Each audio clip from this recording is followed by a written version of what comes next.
Welcome back to a brutal Vulcan playthrough. This is episode 16, Floating Planet Edition. Alright, so in the last episode we ended up in the hydroponic room. Checking all the equipment and going ahead and switch out my air tank here. We're going to fill up this transfer bottle I use for making water. And that's one of the reasons why I'm making this room bigger, so I can start extracting O2 and passing it over. Just don't really have the room for the equipment. And it's dark in here. Looking for that potato. Thought I had another potato running around in here.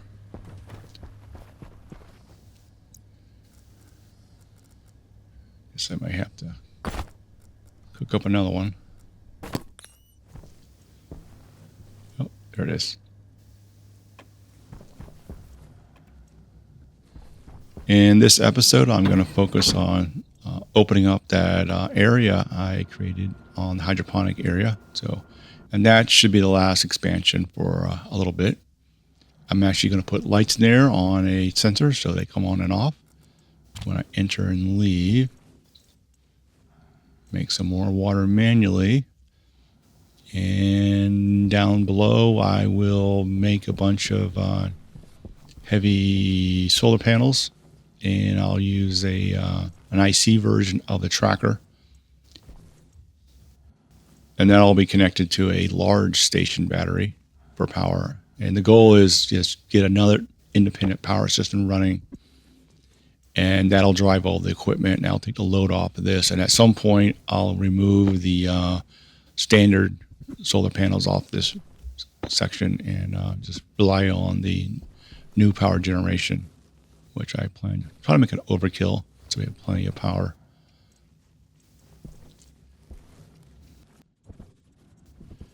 So I'm going to do a little smelting, some of this stuff I'm degassing. And then I'll do some smelting of that when it gets a little warmer outside. And then I'll go through and I'm going to build some items I'll need for the expansion, things I'm doing.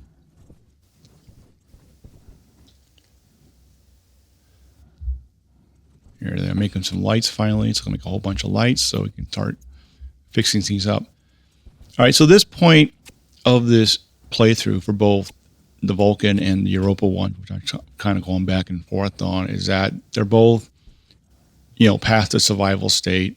I could keep going with what I have now, mainly making water, whatever, pretty much forever at this point. So we're way past that. Now it's really going into the automation phase. Looking at things I'm doing manually, automating those one by one. For example, a simple one in this one is, fixing the light, so don't worry about that anymore. I'll have a new chip for solar tracking. It's a pretty minor thing. That allows me to rip out the old circuitry at some point. So you'll see a whole bunch of either Stationeer coding videos or Stationeer tip videos coming out after this one. And one thing I'm definitely going to address is the degassing issue. I'm spending way too much time on degassing ore. So there's a couple ways to solve that, which includes a video I did on Stationeer code for how to do automatic degassing on Vulcan. I guess I could look at my own darn video and implement that. And there's actually another technique that's more universal for degassing, which is kind of interesting. So I'll be showing that technique. So I'll have a universal solution, and then I'll have Hot Planet Pacific versions. So one for Venus, which I think I already have out, and one for Vulcan for Hot Planet. Cold planets, I'll have a generic solution that doesn't involve having to heat up a furnace. It's a non-furnace degassing solution, and non-arc. It doesn't use the arc furnace either. And then I'll have some automation to drive that. But now I'm a little settled on this episode, and more importantly, I've been laying out all the soil beneath the base so I can fly around it. It makes implementing, like for example, the automatic degassing for Vulcan with the hopper bin easier, because now I can fly above the base, drop it in, and have the not smelted, but the degas ore kind of drop into the base. Now you take this one step further with Vulcan and create a hot furnace. So then I can have the ore auto degas, go through a hot furnace, and all the basic stuff would go through and just auto smelt. So I just have a pile of ingots pouring in there. Now you may want to keep like silver and cobalt. Well, cobalt you don't care about because there's plenty of volatiles in the atmosphere. Lead, gold, that boost the temperature up. So they're not a big deal to smelt when you need to.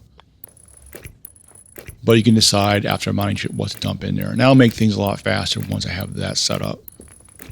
And that's some of the things I'll be doing on the additional episodes. So every episode, the goal is then going forward, do something, at least one thing to improve or remove manual operations.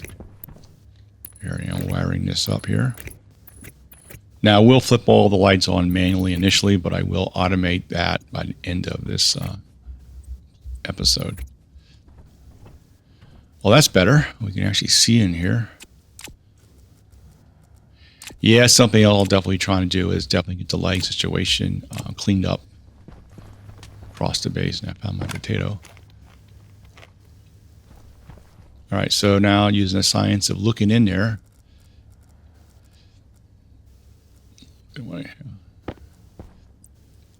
So I'm going to just set the computer here just to put it here. It's not necessarily the final location, but it's sort of out of the way. And that way I can program some chips.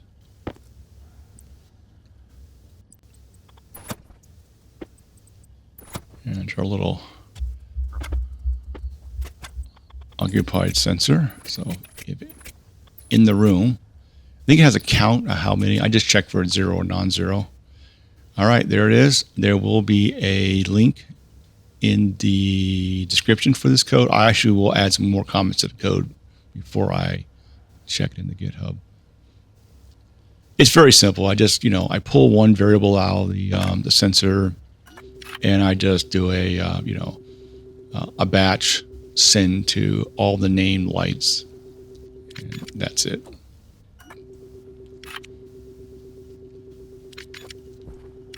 I just give these all names just so they're in this room, because I'm being bad and not using transformers to isolate all these rooms from each other. Oh, and look, a storm is starting up.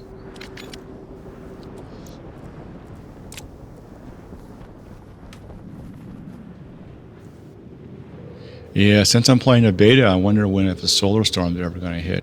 That's going to be interesting.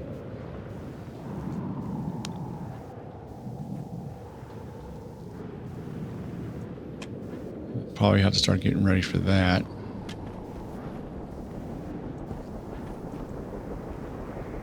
See that? Clap on, clap off.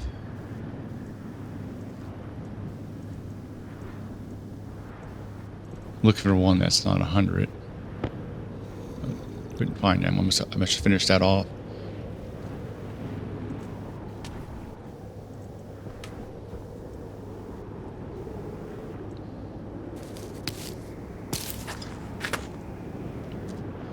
Just grabbing up a couple potatoes to take it with me so I can make sure I cook those up.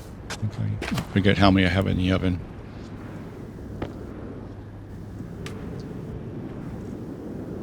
And also my list of things to do is a dedicated hydroponic robot video. I have an old one out there, but I need to go through and make sure it still works fine and maybe update a little bit.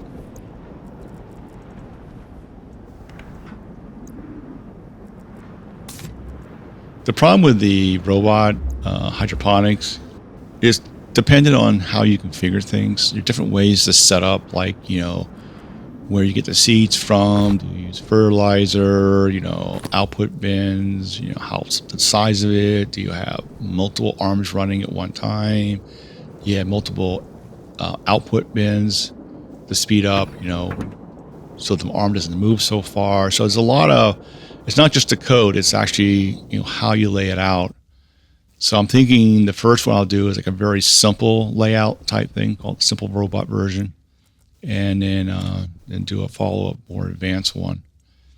All right, and then with the larger hydroponic room, I'll be able to move this oven on the other side of this wall. Maybe even put a fridge in there finally.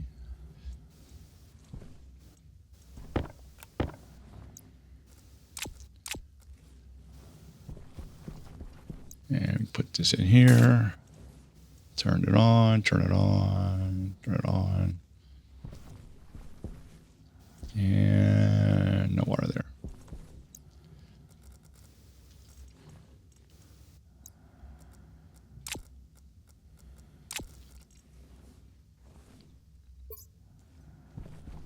And this video was recorded a few days ago, so it doesn't have the most current beta updates. One of the updates is the radiators, the standard medium radiators can now be placed very close to each other, not spread apart. So that's kind of nice. And yum, yum, yum.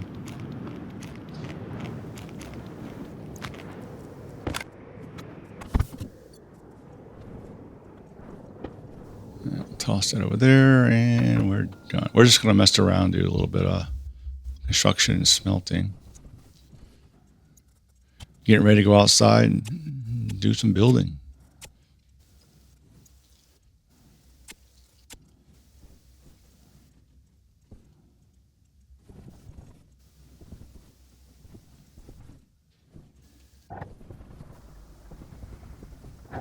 And I forgot the glass because we just had a storm, so I need to repair the solar panels. That's why I'm only building heavy panels from now on. So not to worry about doing that.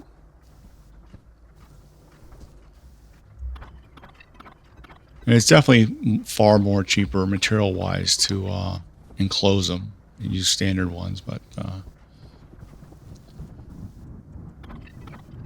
I'm going to go with the heavy ones just because.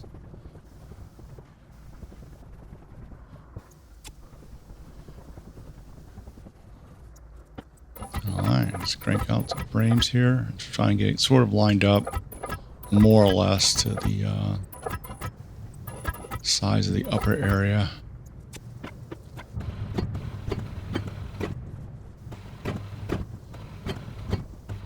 Because right now I'm just trying to get a platform to walk across so I don't fall off, and then I'll go back and put a floor on it once it gets to the point of putting walls and whatnot. But I'm not quite there yet.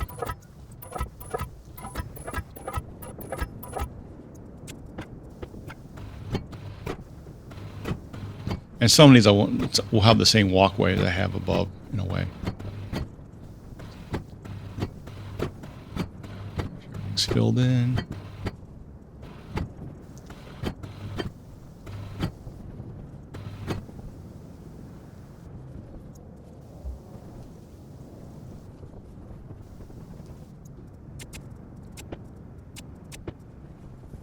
Yeah, I have this sort of L shape to my building. I'm just going to go with it.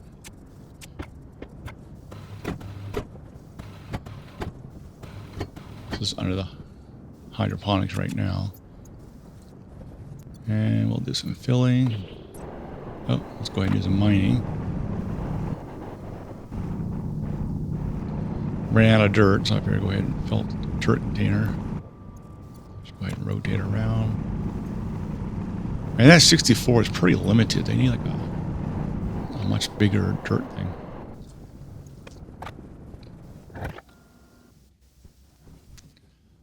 Okay, nice and warm. I'm going to do some smelting now.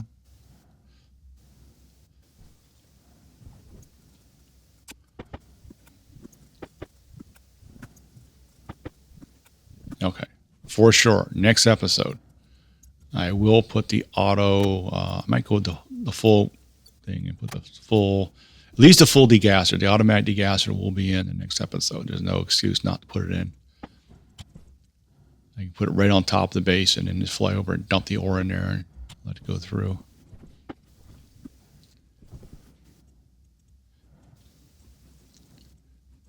at least get that part of the problem put in. That will make things easier. And once I have that, then I make a hot furnace because if I'm automatically gassing, then I can turn this one into a hot furnace.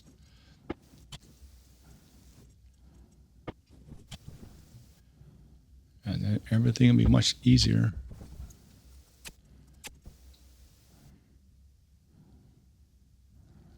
Heavies. I need some, where are they at? Yeah, unfortunately, those heavy print panels really suck up the super alloys.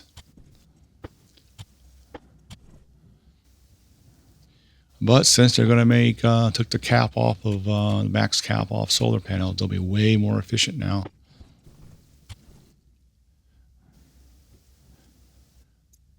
Which is not in this build I'm running, I recorded on, but the next one, it'll have that update.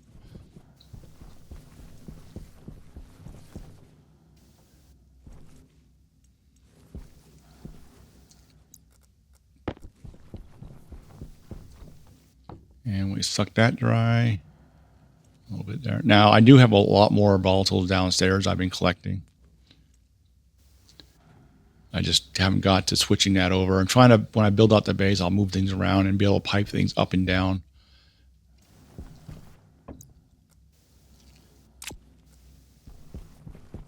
And deal with that issue.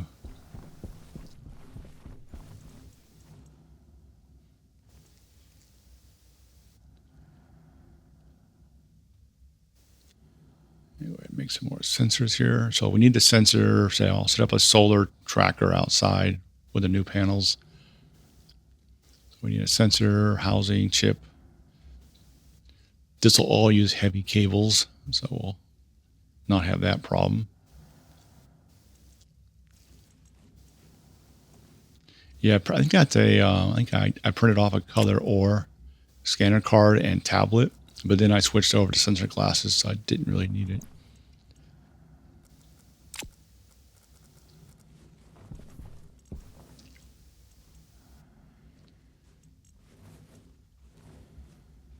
That advanced furnace sitting there, that's for the degasser.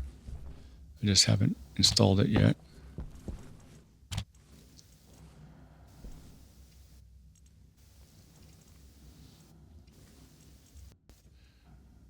Might have to put that output bin a little higher.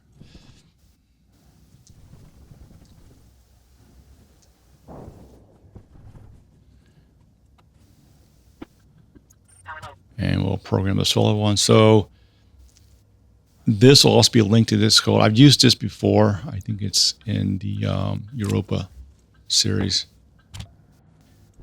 Now the technique that the code uses is something I quote unquote leveraged from someone else's code a year or so ago. I forget who it came from. I think multiple implementations use the same technique. Basically, you name the solar panel, so you can put in any orientation you want to. You just name it, and it computes for that name, like solar 90. It faces, direction 90. And so it sends out a batch right to all these, solar 0, solar 90, solar 180, etc. So you can position them any way you want to. Now the sensor has to be in a certain position. So I took the code that was out there, I sort of rewrote it, but the pattern I kind of leveraged.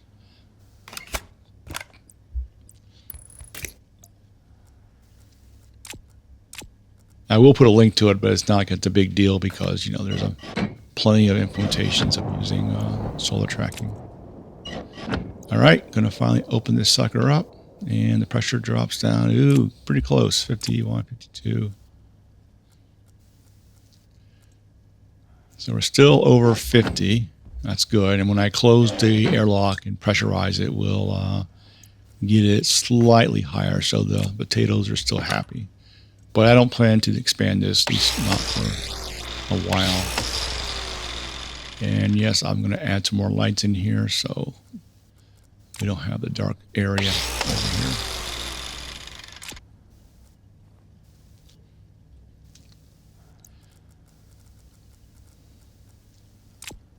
The other thing I'm considering is taking that wall and moving it out as this room gets pressurized, see if I can't sort of like, pressurize the entire base. And make this room, the rest of the base won't have CO2 in it, but this room will. So I'll have to think of something like that. All right, we're going to drop more lights on here. Somebody told me that these lights are the most optimum, the most amount of light per watts of power consumed. I forget who suggested that or told me that. I'm pretty sure these are the lights that it was recommended to use. If I'm using the wrong lights, please tell me.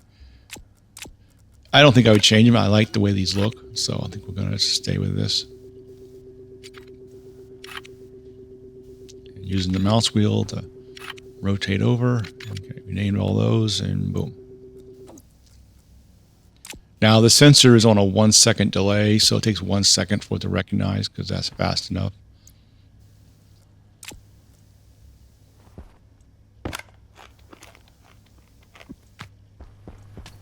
Yeah, the script that controls the lighting, it could be a little fancier. Like, for example, have it turn on, like after a second, minimum second it comes on, but when you leave, it has like maybe a 5 to 6 seconds delay before it comes off. Which kind of interesting. The other scenario is that when it's in an off sequence, you leave the room, it would blink a few times and then go off, just to be kind of cool. I was in when I used to work in a real job, the lights would automatically turn themselves off at a certain time, obviously working too late. And what they would do, they would blink, and then they give you a chance to go do the override switch before they clicked off. You still had like, background lighting working. Okay, so I'm trying to cool this water down. So this is bad. So my main cooling tank is up to 143. And that's because I threw too much water to cool for the capacity of my current pretty crappy cooling system. And that's a problem because that means the greenhouse is using that same loop for cooling, and its temperature is going to go up a little bit. It stays below 30 Celsius, but it does point out an issue with large batches of water with my current system. And I do recognize this issue, and I do plan to put the my Uber experiment forest solution. I'm going to put 2 of them in downstairs. I have 2 of those suckers running. That should give me tons of cooling power for that. All right, so let's go ahead and do some work down here.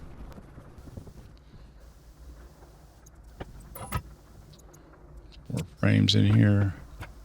All right, so I'm going to preempt some comments here. So I'm putting these on the side, not the top, the side. And yes, they would be more efficient. Here I'm naming them because of which way they're facing. And I'm going to take those frames above them off. And these walls will be where the base, inside the workshop will be the new work area, or the gas area, per se. And so they get blocked partly in the morning, I think, and the afternoon, evening, they do okay. And yeah, I just didn't want them on top. I got, run the cable. I go, well, I don't want that look. Oops. Just tear that out. And so I decided I'm putting them on the side there. It'll get most of the sun. And that's the look I'm going for. And I put the frames on top. I was hoping that the open frames, just having a frame there, wouldn't block the sun. but it does block the sun, so I'll have to pull those frames out. So I'll sort of lose the walk area in front of the hydroponic room. But on the other hand, I really don't need it because I have the dirt underneath it, so I can fly around. And I don't really plan to expand outwards the hydroponic room. I mean, we got more than enough potatoes, and I can still, expand sideways versus going out if I need to. So I look at that and go, yeah, they're just blocking the sun. So we'll pull those out. So that's my walkway above that, so we'll yank those out. And get this thing going here.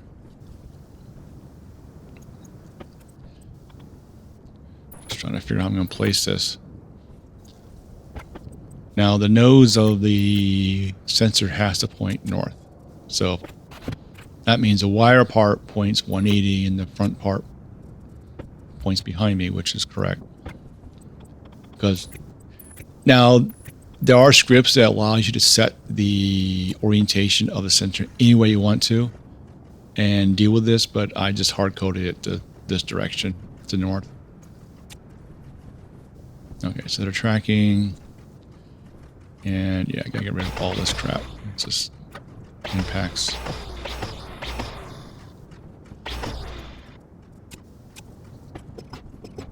I was thinking that most of the sun's on this side, and so I think right now they're at 100%. Yeah, they're 99, 100%. So they're fine there most of the time. The morning, I lose morning sun. So be it. Sometimes style takes precedence over functionality. Now I'm just going to throw these here for now. I might put some panels down the side, a few of them, just because. Even though that's even less if it'll catch the morning rays, but after the morning they'll probably be worthless. So maybe like 2 or 3, just to round off the building, make it kind of look interesting, and then turbines all the way else down. So I'll have a crap load of turbines in here. So I have one large battery here. I'm going to put another large battery on the other side, not this other side, but the underneath where the gas cooling stuff's at.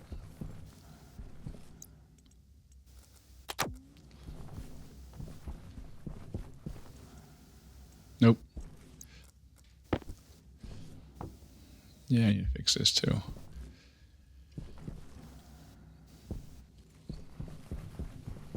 Yeah, it's a little. Really, see, I'm not really. See, that's too hot, and I need to just. It is too much water at one time, and I said I'll address this issue. Also, I need to pull out the pollutants out of here and store that, and just use CO2. The plan there is because I enlarge the hydroponic area, I'm going to move the AC system over, and when I move the AC system, I'll connect it directly to the CO2 supply. So I won't do the indirection anymore. So it'll have direct CO2 for its waistline. So that will get it out of the pollutants, and then I can vacuum all the pollutants out at some point, store that away, and just use CO2 as my coolant fluid throughout the base. Got a room in here. I got to put stuff in here. And I may put some of the equipment on the other side, as I said. Like, for example, the AC system could actually sit on the other side of the wall and just have the plumbing come in here. And try to keep this room a little neater.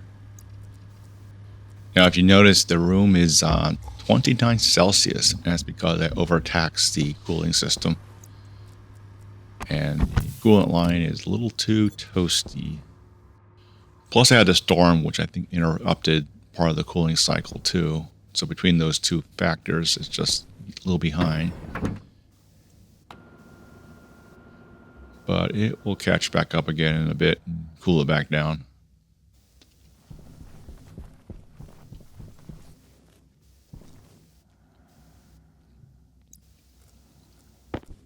Here I'm looking at this again. Yeah, wondering why it's so hot in there. Well, yeah, definitely toasty in there.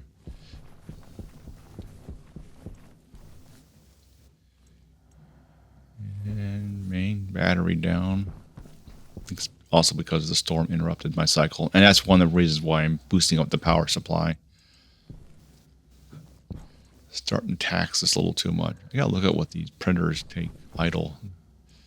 It's all these different devices sucking up all the power out of the system.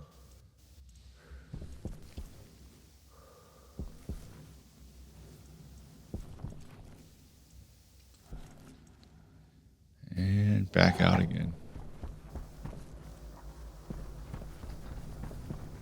I haven't decided how to connect the base. I want to put some way to get, once I have a vacuum in here, connect the two sections, so I'm not sure how I'm going to do that yet. So this is what I'm kind of curious about, the why is it so hot? And so I'm looking at this equipment, did something break or whatever, and then that's when I realized afterwards it was just between the storm and all that water I threw at it. It's just, and it's cooling back down. This is still the crappy version that uses the larger radiator and doesn't use the evaporation chamber. Another thing on my list of things to do. I said I'm just going to build new ones that are done with the new design and just leave this in place so I don't tear apart something at least is working. And then once I have the new system set up, then I'll rip this out. And the new system will be on the new power side. I think in the next episode I'm going to break this cable so it'll be strictly off the new large battery, and that will help the situation upstairs. Plus I took all the turbines away from it. They're downstairs now. And then hopefully I'll be able to power the base from these batteries going the other way.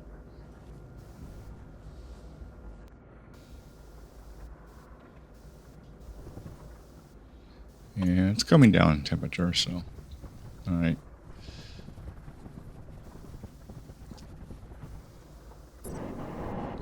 I'm just double checking everything because of the battery being a little low. So it all seems fine. Just gotta keep going here, filling all this in. Now this is probably an overkill, but I definitely want a solid island platform up here. That way I can fly around on the edges and whatnot and do stuff. So figure I get every single quarter frame. I guess it's actually an octal frame. And then so at some point I'll weld the whole thing together. Get the walls going. Alright, let's do some mining here. I need to get my dirt canisters filled up, and oh, there's some lead. More ore is always more ore.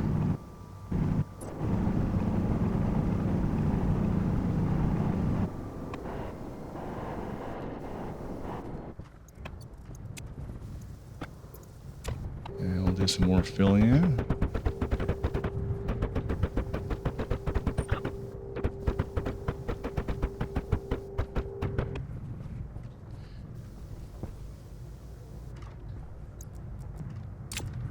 Yeah, in the morning I'm getting cut off on their panels. We'll just throw a bunch of them. I said the next version will be on the update. So next really episode of this will have the update. We'll get a lot more power on those panels. All right, so that's the end of this episode. Until next time, see ya.